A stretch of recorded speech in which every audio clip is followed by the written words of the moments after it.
هو العنصر الممل بالنسبه لي، ملك الملل. بتمشى كده جوه يوتيوب، قابلت الفنان رامي صبري باغنيه جديده ملك الفرفشه. لاحظت فيها حاجه، ان السينيو بيتقال قبل الكوبليه، يعني الجزء اللي بيتكرر كلاما ولحنا، يا ملك الفرفشه والروقان والنعنشه، بيتقال الاول، والجزء اللي كلامه بيتغير كل مره بيجي بعد كده، تضحك للضحكه اروق وصفه، وهكذا. عارف ده فرق في ايه؟ ولا اي حاجه. عجبتني المزيكا اكتر حاجه، خصوصا ان الايقاع مقسوم بس فيه شغل علشان ما تزهقش. يعني في اول السينيو بتلاقيه خفيف، يتعاد السينيو تلاقيه تقل. في الكوبليه بتلاقيه ميكس خفيف على تقيل، مره تلاحظ الباور بتاع الدرامز ومره لا. هو ستايل الموسيقى ممكن نسميه الكترونيك شرقي، اللي هي الاصوات دي اصوات الكترونيه لما نلعب بيها شرقي مع المقسوم فتبقى كده. حتى فكرتني بمزيكة اغنيه لمحمد رمضان اسمها على الله،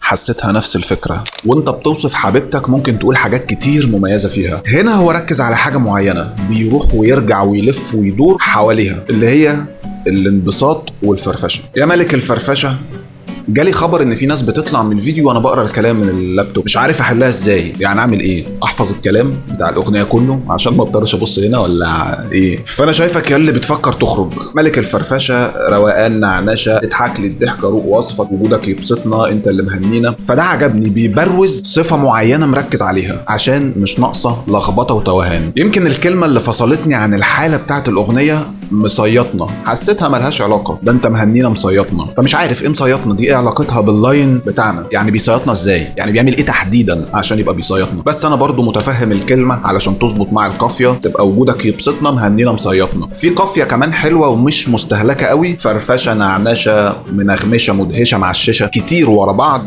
فبيدي متعه كده ايه لطيفه. وانا بسمع اللحن في الاول، يا ملك الفرفشه والروقان والنعنشه، قلت ماشي جيد مرتفع، وقلت ان الجزء الثاني من اللحن هيبقى اقوى، جيد جدا مثلا. فلقيت الجزء الثاني، تضحك لي الضحكه اروق وصفه، تعدل لي مزاجي اوام، لا جيد بس سوري. وطبعا هي اذواق، بس بالنسبه لي الجزء اللي فات كان هو الاقوى، كان جيد مرتفع، وده جيد بس رغم دخول الاكورديون معاه علشان ينطقوا شويه، بس بلا جدوى. كان ممكن اصلا نستفيد من الاكورديون ده في الموسيقى، في الفصل الموسيقي اللي في النص، يعمل اي لقطه كده بدل ما احنا جايبينه وتعبينه معانا على الفاضي. فبالتالي بقى اللحن هو العنصر الممل بالنسبه لي، ملك الملل، اللي احنا كلنا مستنيينه انتوا علشان عايزين تتعرفوا عليه، علشان الجزء ده موجود في اول الفيديو كعنصر جذب. وانا علشان ابقى خلصت الفيديو الحمد لله. اللي اتبسط وحس بالفرفشه يشترك، يعمل لايك، يمسك مايك ويقول لي رايه.